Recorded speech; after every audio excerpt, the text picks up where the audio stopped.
কুতুবিহি ওয়া রাসূলিহি ওয়াল ইয়াউমিল আখিরি ওয়াল কদরি খাইরিহি ওয়া শাররিহি মিনাল্লাহি তাআলা ওয়াল বা'সি বাদাল মাউত।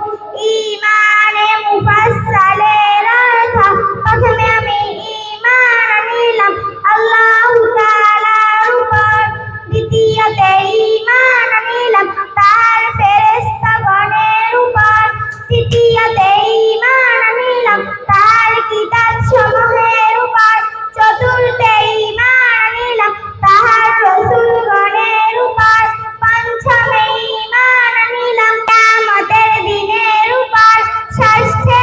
ঈমান আনিলাম ভালো মন্দ তাকদীরের উপর, সপ্তমে ঈমান